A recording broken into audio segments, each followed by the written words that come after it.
2026, the car industry has a problem they are not talking about. People are not upgrading. Dealers are offering incentives, manufacturers are pushing redesigns. Every commercial promises smarter tech and better efficiency, and yet millions of owners are holding on to 10 and 15-year-old vehicles instead of signing up for $700 monthly payments. Why? Because these older cars already proved something the 2026 models have not. They survived real life. If you value durability over digital gimmicks, subscribe and stay with me, because this list is not about nostalgia. It is about engineering margin.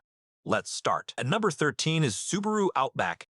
The reason owners refuse to replace the Outback is simple. It proved itself in bad weather. That is its angle. Most 2026 crossovers advertise advanced all-wheel drive systems with drive modes and digital traction displays.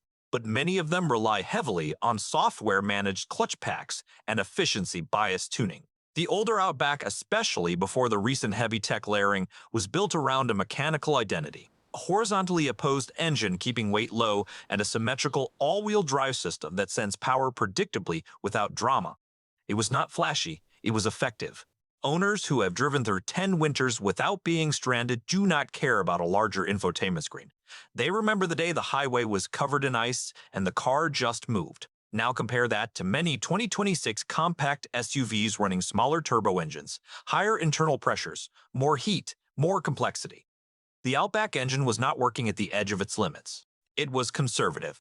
That mechanical margin is the difference. When something already survives snowstorms and 200,000 miles, replacing it feels risky, not exciting. Number 12, Toyota Highlander. The Highlander wins because of drivetrain calmness, especially the V6 generations from 2012 to 2019. Those engines were not small boosted units, squeezing efficiency targets. They were naturally aspirated 6 cylinders operating comfortably below stress thresholds. Families bought Highlanders and put real mileage on them.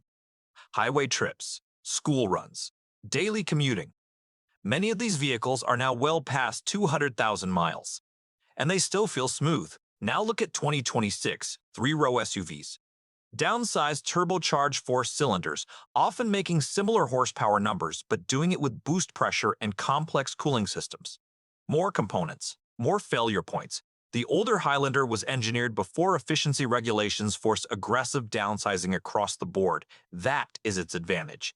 It was not optimized to the edge. It was built with breathing room. Owners who have experienced that calm mechanical reliability do not rush into smaller high-pressure engines layered with hybrid systems. They keep what already proved durable.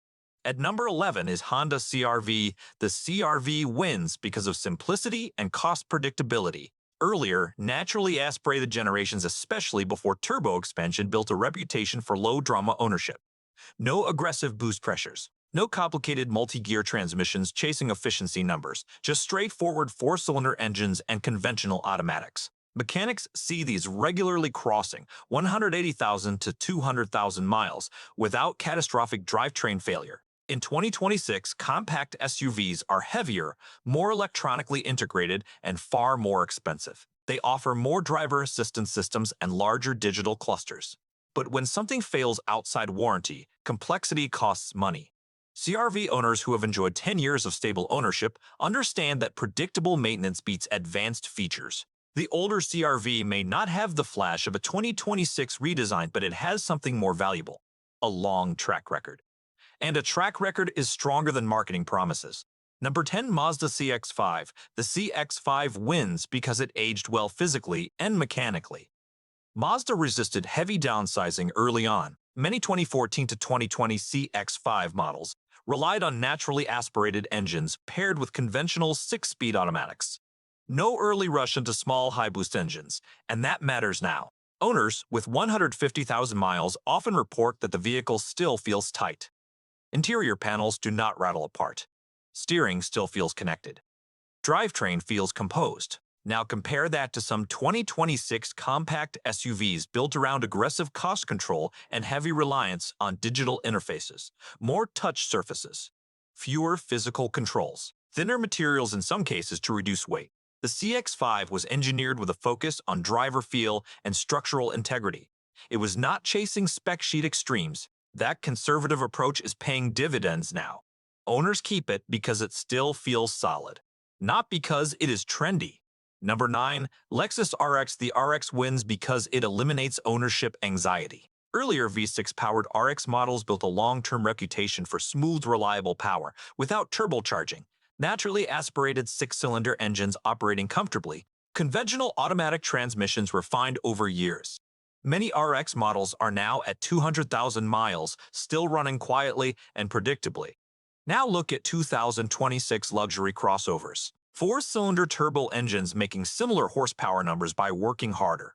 Hybrid integration layered with battery management systems. Complex adaptive suspensions. Impressive on paper, but complexity increases long-term uncertainty. RX owners who have experienced a decade of low-stress ownership do not want to experiment with layered systems that have not yet proven themselves at 300,000 miles. Peace of mind is the RX advantage, and peace of mind keeps people from replacing it. Number 8 is Toyota Avalon. The Avalon wins because of displacement and durability. Earlier Avalon models, especially those with the 3.5-liter V6, delivered smooth power without forced induction. Large displacement engines producing effortless acceleration without high boost pressures. They were not squeezing maximum efficiency from minimal hardware. They were operating within comfortable margins. In 2026, many sedans rely on smaller turbocharged engines to meet regulatory demands while maintaining performance numbers.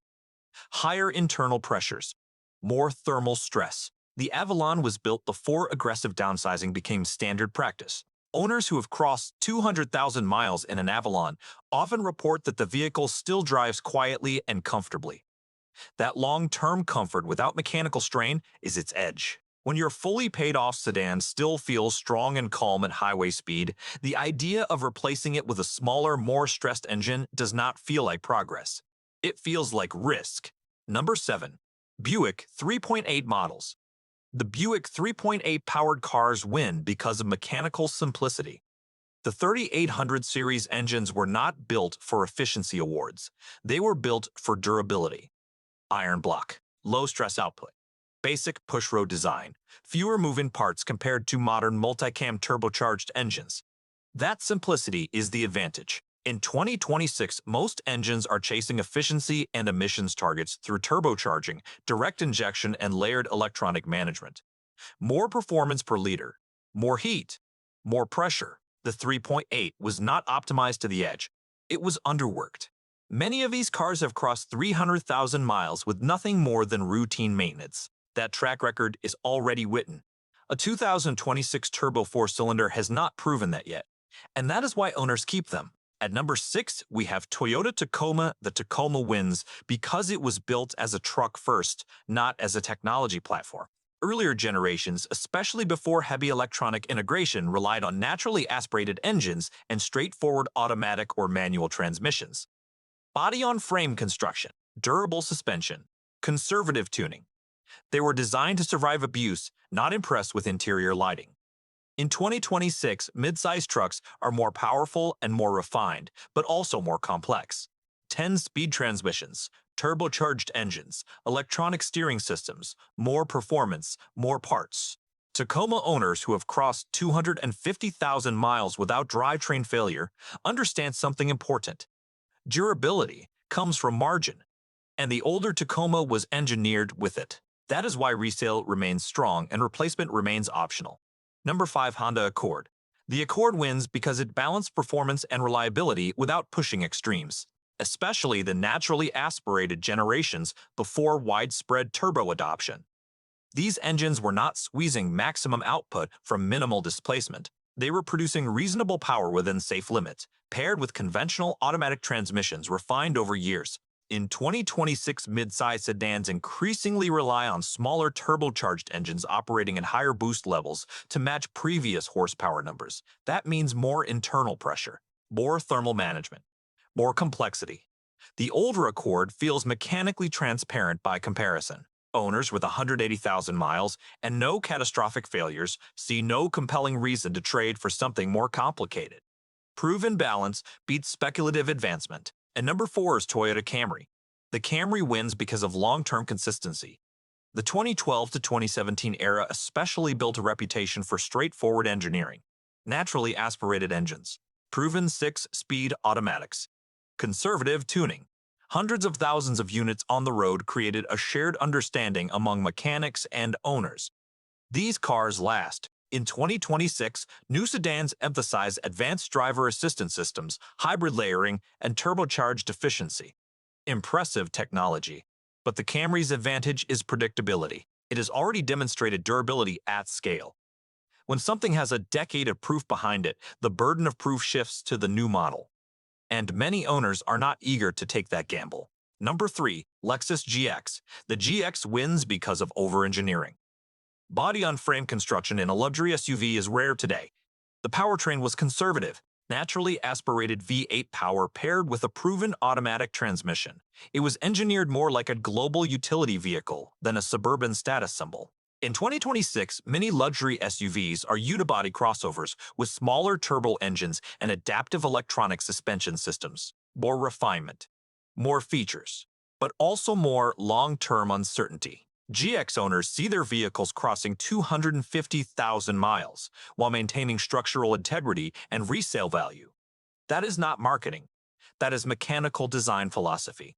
Overbuilt components age differently, and owners feel that difference. Number 2, Toyota 4Runner. The 4Runner wins because it refused to chase trends. It kept body-on-frame construction long after competitors switched to lighter platforms. It maintained a naturally aspirated V6 while others downsized. It evolved slowly. That slow evolution preserved durability. In 2026, many SUVs prioritize efficiency and feature density. Smaller engines, more electronics, more layered systems. The 4Runner remains mechanically straightforward. It may not be the fastest or most advanced SUV on paper, but it regularly crosses 300,000 miles in real life. And that real-life record matters more than brochure innovation. And number 1 is Toyota Land Cruiser. The Land Cruiser wins because it was engineered with extreme durability as a requirement, not a marketing angle. Its powertrains were conservative. Its components were designed for global use in harsh environments. It was not optimized for short-term ownership cycles. In 2026, many SUVs are engineered around efficiency targets, technology refresh rates, and leasing models. The Land Cruiser was engineered around endurance. That difference shows up after 10 or 15 years. 300,000 miles is not rare in a Land Cruiser. It is expected. And when a vehicle is expected to last that long, owners do not view it as disposable. They maintain it. They keep it. They trust it. The pattern is clear. These vehicles were built with engineering margin. Many 2026 SUVs are built with engineering precision. Precision meets targets. Margin survives decades, and that is why owners are not replacing them.